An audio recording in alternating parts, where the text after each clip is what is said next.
Big TV భక్తి సమాచారం WhatsApp ఛానల్లో జాయిన్ అవ్వండి. అన్ని విశేషాలు ఎప్పటికప్పుడు తెలుసుకోండి. గురుగారు, మనం గమనిస్తే కూడా షష్టగ్రహ కూటమితో నూతన సంవత్సరం ప్రారంభమైంది. ఆ తరువాత ఇప్పుడు మరికొద్ది కాలంలో కూడా కొన్ని రోజుల తేడాతోటి కూడా పెద్ద పెద్ద గ్రహాలు మారుతున్న నేపథ్యంలో ఈ గ్రహ స్థితులు, ఈ గ్రహ ప్రభావాలు వ్యక్తి జీవితం పైన కానీ దేశ గోచారం పైన కానీ ఎటువంటి ప్రభావాన్ని చూపిస్తున్నాయి? మనకు విశ్వాసనామ సంవత్సరం ప్రారంభంలోనే షష్టగ్రహ కూటమి ఏర్పడింది. ఈ షష్టగ్రహ కూటము ఏదో చేయబోతుంది, చేస్తుంది అనేది అందరూ సందేహపడ్డారు, అందరూ భయపడ్డారు. ఎంతోమంది శాస్త్రవేత్తలు దీని గురించి, అంటే జ్యోతిష్ శాస్త్రవేత్తలు అందరూ చెప్పడం కూడా జరుగుతూ వచ్చింది. మరి ఇందులో మనకి ఈ మధ్యకాలంలో శని మీనరాశిలోకి వెళ్ళిపోయిన తర్వాత కూడా ఇప్పుడు రేపు ఎల్లుండో మనకు అంటే మే 14 తేదీన ఒకే రోజున దాదాపు మనకు సూర్య సంక్రమణం, వృషభ సంక్రమణం ఏర్పడుతున్నది. గురువు మిథున రాశిలోకి రాబోతున్నాడు. అలాగే 18వ తేదీ రాహు కుంభరాశిలోకి రాబోతున్నాడు. ఈ నేపథ్యంలో ఏంటంటే సహజంగా ఏ గ్రహమైనా వచ్చే రోజు ఒక ముందు రోజు కాకుండా కొన్ని గ్రహాలు దాదాపుగా వారం రోజులు 10 రోజుల నుంచి కూడా వాటి యొక్క ప్రభావాలను చూపిస్తూ ఉంటుంది మనకు తెలిసినంత ఈ గ్రహ యొక్క సంచారాన్ని బట్టి.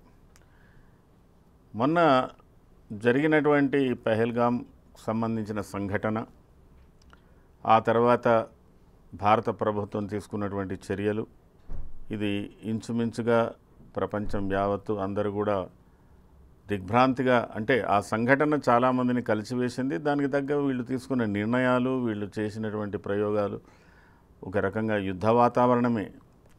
అంటే నేటి కాల పరిస్థితుల్లో యుద్ధాలు కూడా మార్పులు చెందిన, యుద్ధ రీతి కూడా మారింది. కాబట్టి దీనికి సహజంగా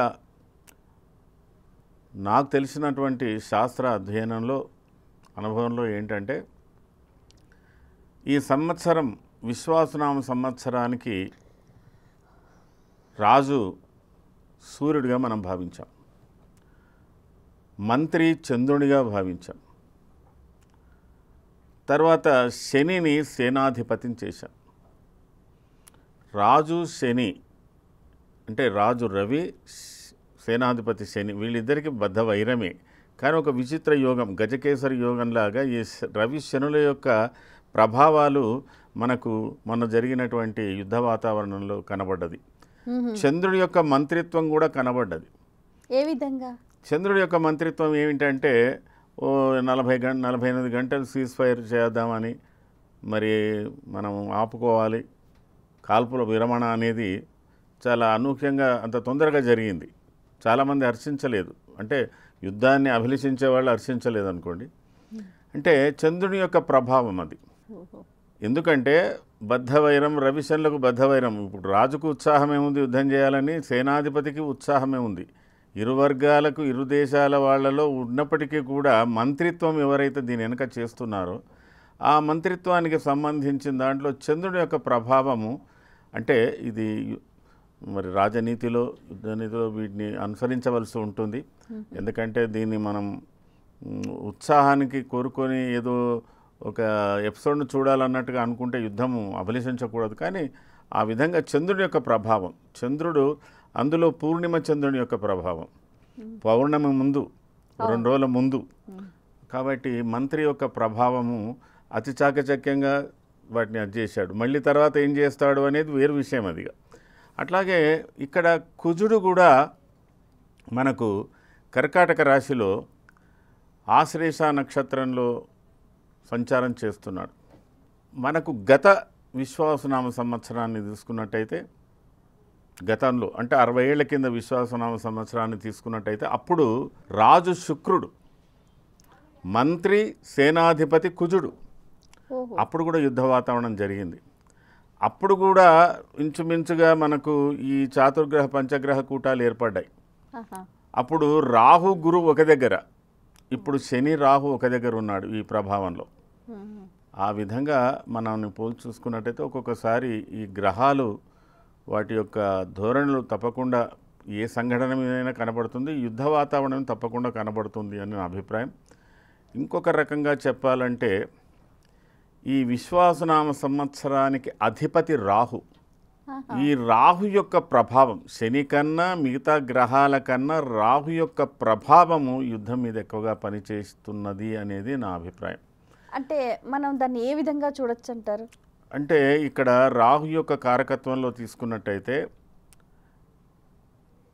గురు కారకత్వానికి రాహు కారకత్వానికి రాహు ఇప్పుడు ఏ ప్రాంతం వాళ్ళైతే యుద్ధం చేస్తున్నారో, ఏ మతాభిమానంతో యుద్ధం చేస్తున్నారో, మతాభిమానం ఇరువురికి ఉంది కానీ అది కొద్దిగా విపరీత ధోరణిలో ఉంది.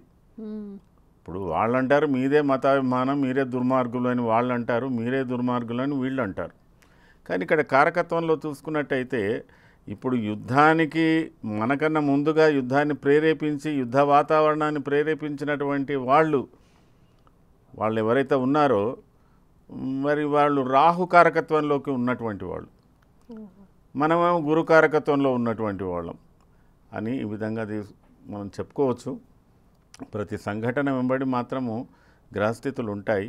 అయితే ఇది ఎంతకాలం జరుగుతుంది, ఏమవుతుంది అంటే ఇప్పుడు యుద్ధ వాతావరణం మారింది. అసలు జనరల్గా మనకు యుద్ధం అంటే ఇప్పటి పిల్లలకు ఎవరికేం అర్థం కాదు, కానీ గతంలో యుద్ధం జరిగినప్పుడు మేము చిన్నపిల్లలం. అప్పుడు వీర జవాన్లు ఇంతమంది అటు మరణించారు, ఇటు సైన్ ఇటు మరణించారని, ఇంత భూమిని ఆక్రమించారని, ట్యాంకులు ఇవన్నీ ప్రతిదీ ఘర్షణాయుతంగా ఉండేది కదా. అలాంటి యుద్ధం ఇప్పుడు కనబడలేదు. ఇప్పుడు యుద్ధం ఏం జరిగింది అనేది, ఇంత నష్టం జరిగిందని కూడా తెలియకున్నంత పద్ధతులు చేశారు ఈ యుద్ధం. దీంతో ఏమవుతున్నదంటే 2 రోజులు 25 నిమిషాలలో వాళ్ళు ఒక అస్త్రాన్ని ప్రయోగించి 25 6 గంటల సేపట్లో అంత విధ్వంసం చేయగలిగినరు అంటే వీళ్ళ అది యుద్ధం జరిగినట్టు అనిపించలే, కానీ ఇంత జరిగిందా అని ఆశ్చర్యం. అంటే రీతి మారింది, టెక్నాలజీ పెరిగింది, అవన్నీ ఆలోచించాలి. దీంట్లో ఇప్పుడు ఏదైనా కానీ గ్రహాలు అప్డేట్గా కూడా గ్రహాలు కారకత్వాలను అన్వయించుకునేడానికి అవకాశాలు ఉన్నాయి. దీంట్లో ఇక గతంలో ఏది జరిగినా ఎట్లా జరిగినా కానీ అప్పటి సాంప్రదాయపు అందుకే జ్యోతిష శాస్త్రంలో కూడా సాంప్రదాయ విచారాలను పోగొట్టుకోకుండా ప్రస్తుత కాలానికి అన్వయించుకునేటువంటి, ఇప్పుడు ఎంత టెక్నాలజీ పెరిగినా బ్రహ్మోస్ అని వాళ్ళు అన్నారు, బ్రహ్మాస్త్రం అని మనం అంటున్నాం. ఇప్పుడు ఈ బ్రహ్మాస్త్రానికి సంబంధించినటువంటి ఒకదాంతో అది అదైపోయింది.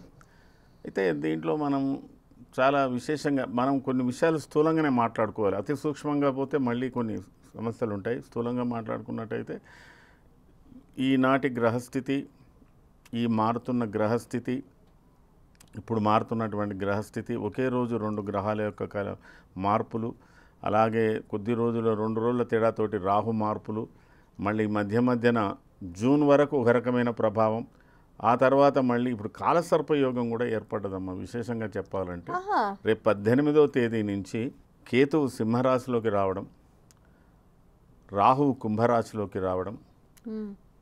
అది చూడండి, వాస్తవంగా చెప్పాలంటే యుద్ధం ఎలా ఉన్నా కానీ వ్యక్తిగతంగా అసలు 27 నక్షత్రాలలో పూర్వభాద్ర నక్షత్ర జాతకంలో మనం చాలా పరిశోధించాలి. వాళ్ళ నక్షత్రం మీదనే జరుగుతున్నది మొత్తం.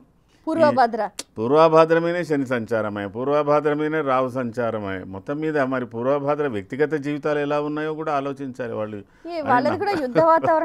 మరి వాళ్ళ జీవితంలో కూడా ఏ అల్లకల్లాలు ఉన్నాయి, ఎంత సంఘర్షణ ఉంది అనేది కూడా నాకు ఒక్కోసారి అనిపిస్తుంది. ఎందుకంటే ఆ నక్షత్రం అయినంత ఎఫెక్ట్ ఈ మధ్యకాలంలో ఏ నక్షత్రం కాలేదు. చాలా కాలం నుంచి పూర్వభాద్రలోనే శని సంచారం జరిగాయి. మళ్ళీ ఇప్పుడు రాహు కూడా వస్తున్నాడు, రాహు కూడా కొంతకాలం సంచారం చేస్తాడు. మరి ఆ కుంభరాశికి సంధిలో ఉంది, అది కుంభం మీనానికి మధ్యన పూర్వభాద్ర. కాబట్టి ఇవి కూడా ఆలోచించవలసిన విషయం. అయితే ఒకటి ఏమిటంటే జనరల్గా మీరు ఇవి ఎలా అన్వయిస్తారు, ఈ గ్రహాలను తీసుకొచ్చి నేటి యుద్ధ వాతావరణానికి మీరు ఎలా అన్వయిస్తారు, మీరు కానీ మీ శాస్త్రం కానీ మీ జ్యోతిషులంతా ఎలా అన్వయిస్తారు అని కూడా మీరు ప్రశ్న వేయచ్చు. అయితే సామాన్యంగా దృష్టులు గ్రహ యుతులు ఇవన్నీ సహజంగా మామూలుగా జాతక చక్రంలో చూసే విధానాలు వేరుంటాయి. దేశకాల గోచార పరిస్థితులు అన్వయించేటప్పుడు వేరుగా ఉంటాయి. ఇప్పుడు ఏంటంటే ఈ 9 గ్రహాలే కాకుండా మనకు కొన్ని అప్రకాశ గ్రహాలను కూడా ఉన్నాయి. అప్రకాశ గ్రహాలతో పాటు శిఖి, కేతు, ఇట్లా పరివేశము, పాత అని ఇట్లా కొన్ని గ్రహాలకు పేర్లు ఉన్నాయి. అవి అప్రకాశిత గ్రహాలు, కానీ వాటి ప్రభావాలు బాగానే పనిచేస్తాయి. అంటే ఆ యొక్క అప్రకాశిత గ్రహాలతో ఏవైనా మెలిఫిక్ ప్లానెట్స్ వాటితో యుతి చెందుతున్నప్పుడు, వాటి దృష్టిలో పడుతున్నప్పుడు కూడా జరుగుతుంటాయి కొన్ని ఘోరాలు. అలాగే అప్రకాశిత గ్రహాలతో పాటు ఇంకా సూర్యుడికి, ఇదంతా కూడా మనము సూర్య గ్రహాన్ని కేంద్ర బిందువుగా చేసుకొని ఒక సూర్యుడు సంచారం చేస్తున్నటువంటి నక్షత్రం నుంచి ఇతర గ్రహాలు సంచారం చేస్తున్నటువంటి నక్షత్రాలు ఎంత దూరంలో ఉన్నాయి, ఎంత ఉన్నాయి, ఇవన్నీ చూసుకొని చెప్పవలసినటువంటి ఉంటాయి అన్నమాట. దాని ప్రకారంగానే మనకు ఈ భూకంపాలు కానీ, ఈ తుఫాన్లు కానీ, యుద్ధాలు కానీ, కొద్ది అలజడులు రకరకాలుగా మనం దాన్ని సూర్యాది పంచమం వృక్షం విజ్ఞేయం విద్యుతోన్ముఖం సప్తమం భూమికం పంచ అష్టమం శూలముచ్యతే దశమం శని విజ్ఞేయం. ఇట్లా అంటే సూర్యుడి నుంచి ఒక్కొక్క నక్షత్రానికి ఒక్కొక్క ఉపగ్రహాన్ని పేరు పెట్టి అట్లా పెట్టారు. ఓకే. సూర్యుడు ఇప్పుడు కృత్తికా నక్షత్రంలో సంచారం చేస్తున్నాడు. కృత్తికా నక్షత్రంలో సంచారం చేస్తున్నటువంటి సూర్యగ్రహానికి 5వ నక్షత్రంలో ఏదైనా చెడు గ్రహం ఉన్నదా, 7వ నక్షత్రంలో ఏదైనా పాపగ్రహం పోతున్నదా, ఆ గ్రహ దూరాల ప్రభావాలను బట్టి కూడా ఈ వాతావరణాలను చెప్పడానికి వీలవుతుంది. అట్లా కొన్ని. తర్వాత ఈ గ్రహాలు సామాన్యంగా జాతక చక్రంలో, వ్యక్తిగత జాతకంలో కుజుడు మీకు 7వ స్థానాన్ని చూస్తున్నాడు, 4వ స్థానాన్ని చూస్తున్నాడు, 8వ స్థానాన్ని చూస్తున్నాడు, పూర్ణ దృష్టితో చూస్తున్నాడు అని మనం చెప్తుంటాం. ప్రారంభ దశలో జ్యోతిషం నేర్చుకునే వాళ్ళంతా కూడా ఈ గ్రహాలకు సంబంధించిందంతా నేర్చుకుంటుంటారు. కానీ ఈ గ్రహాలు రాసులనే కాకుండా నక్షత్రాలను కూడా ఒక దృష్టితో చూస్తుంటాయి. అవి ఆ గ్రహం ఏ రాశిలో ఉన్నా సరే ఒక నక్షత్రాన్ని తదేకంగా చూస్తుంటుంది. ఆ చూస్తున్నటువంటి నక్షత్రంలో ఏదైనా పాపగ్రహం ఉందా అప్పుడు కూడా ఇబ్బంది. అట్లా దీంట్లో కొన్ని ఉన్నాయి. ఇప్పుడు సామాన్యంగా సూర్యగ్రహము, చంద్రగ్రహము ఏ నక్షత్రంలో సంచారం చేసినా సరే 14, 15వ నక్షత్రాన్ని ఖచ్చితంగా చూసి తీరుతుంది. అంటే తాను సంచరిస్తున్న నక్షత్రం నుంచి 14వ నక్షత్రం కానీ 15వ నక్షత్రాన్ని ఖచ్చితంగా చూస్తుంది. సూర్యుడున్న నక్షత్రం నుంచి 12వ నక్షత్రము అది కొద్దిగా బలహీనమైనటువంటి నక్షత్రం. ఆ నక్షత్రంలో మనం ఏదైనా అంటే ఎలాంటి కార్యక్రమాలు తలపెట్టినా ఏదైనా చేసినా అది అప్రయోజనం అవుతుంది. అట్లా కొన్ని ఉన్నాయి. ఇప్పుడు శని సంచారాన్ని కూడా, శనికి కూడా 15, 21 ఇట్లా కొన్ని ఉన్నాయి. ఆ నక్షత్రాలను ప్రత్యేకంగా చూస్తుందని. అయితే ఆ దిశతో మనము ఈ గ్రహయుతులను దృష్టిలో, కానీ గ్రహాలకు వేధలు కూడా ఉంటాయి. ఆ గ్రహాల వేధలు కూడా దృష్టిలో తీసుకోవాల్సి వస్తుంటుంది. ఈ గ్రహ వేద కూడా యుద్ధానికి దారితీస్తుంది అంటే ఏ దానికైనా అల్లకల్లోలానికి దారితీస్తుంది. యుద్ధము అనేదాన్ని మనం సంఘర్షణలో తీసుకోవచ్చు, ఒకరినొకరు కొట్టుకునే దాంట్లో తీసుకోవచ్చు. ఇప్పుడు ఒక చిన్న ప్రశ్న, మళ్ళీ ఒకడు అడుగుతాడు, ఏం జ్యోతిషాలు చెప్తారయ్యా మీరు, భారతదేశానికి స్వాతంత్రం వచ్చింది ఒకే రోజు, అదే రోజు 2 దేశాలు ఏర్పడ్డప్పుడు మీరిద్దరికి ఇదే గ్రహస్థితి పాకిస్తాన్కి ఎలా చెప్తారు, ఇండియాకి ఎలా చెప్తారు, ఏమిటి అని కూడా ప్రశ్న వేయచ్చు. ఇది వాస్తవంగా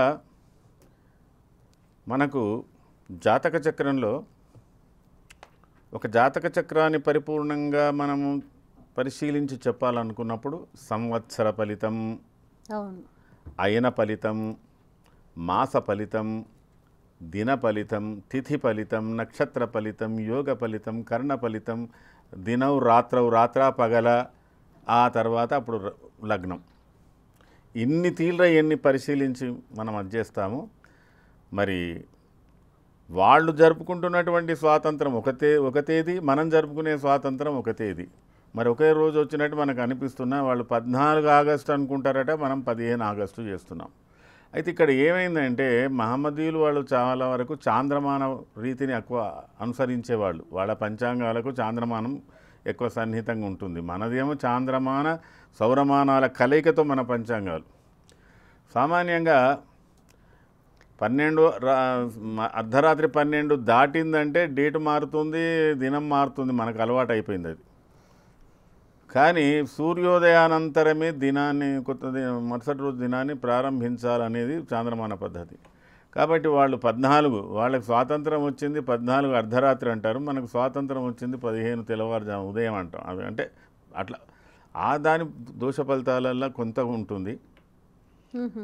తర్వాత వాళ్ళు అనుసరిస్తున్న ధర్మము, వాళ్ళు అనుసరిస్తున్న జీవన విధానము, వాళ్ళు చేస్తున్నది వేరు, మనం అనుసరిస్తున్న జీవన విధానం వేరు. దీనిది కూడా కొంత, ఎందుకంటే 9th భావ 5th భావ అని జాతకాల్లో మనం చూస్తాం.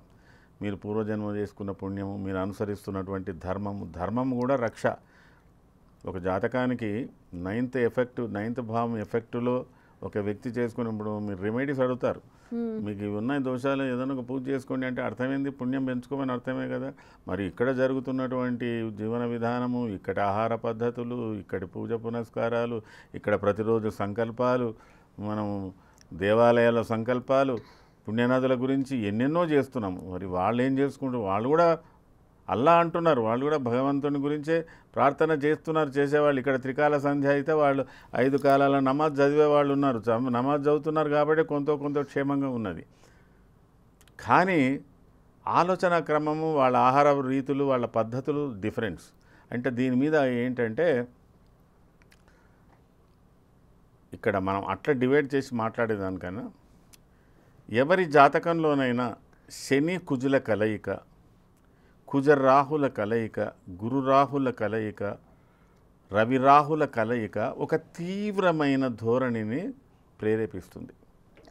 ప్రస్తుతం మనం గమనిస్తే కూడా ఇప్పుడు సూర్య రాహు వీరిద్దరి ప్రభావం ఈ యుద్ధానికి దారితీస్తుంటారా? సూర్యుడి కన్నా రాహు ప్రభావం ఎక్కువ చూపిస్తున్నది ఇప్పుడు. ఓకే, అంటే ఇప్పుడు ఈ వాతావరణం కాస్త సద్దుమణిగి అంత శాంతియుతంగా వాతావరణం నెలకొనాలి అని అంటే ఏ గ్రహం శాంతించాలంటారు? గ్రహాలు శాంతింపజేస్తున్నాయి కాబట్టి ఇప్పుడు యుద్ధం సీజ్ ఫైర్ అయింది కొంత. కానీ ఇది ఎంతవరకు? ఎందుకంటే ఈ సంవత్సరానికి చంద్రుడు మంత్రిగా ఉన్నాడు. ఈ మంత్రి ప్రభావం ఆలోచనలు, ఈ మంత్రాధీనం ఎట్లా ఉంటుందంటే పూర్ణచంద్రుడు, వృద్ధి చంద్రుడు, ఎట్లను ఈ మంత్రుల ఆలోచనలు ఏంటో. రాజు అయితే గట్టిగా ఉన్నాడు, ఎవరు? రవి. ఆయన దూత తులారాశిలోకి వచ్చినప్పుడు ఆయన బలహీనపడేది. అయితే మనం అన్వయించుకుంటే సేనాధిపతి దక్షుడుగా ఉన్నాడు, ఎవరు? శని. ఆయన ఏం చేస్తుండు, ఎంత నిగూఢంగా ఎట్లా చేయాలో అట్లా చేస్తున్నాడు. అది చేయగలిగే తత్వం ఉంది. అయితే వాస్తవంగా ఈ కాలసర్పయోగం జూలై 1st వీక్ వరకు ఉంటుంది. మే 18 నుంచి ఏర్పడుతున్నది. ఇది కర్కాటక రాశిలో నుంచి సింహరాశిలోకి కుజుడు ప్రవేశించాలి.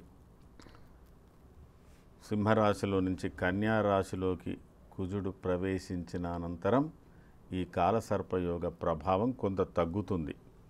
ఏదైనా కొన్ని యోగాల ప్రభావం 3 నెలలు 6 నెలలు ఉంటుందని కూడా అంటారు ఇలాంటి గోచారంలో. కానీ మనకి ఇమీడియట్గా తగ్గేది జూలై 1st వీక్లో తగ్గుతుంది. ఇంకొకటి కూడా మనం చెప్పుకోవాల్సింది ఏంటంటే, గురువు అతిచారలో ఉన్నాడు.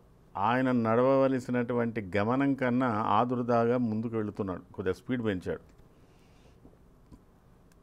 ఏకకాలంలో ఒకే సంవత్సరంలో గురువు 2 రాసులు సంచారం, 3 రాసుల సంచారం పనికిరాదు అని చెప్పారు.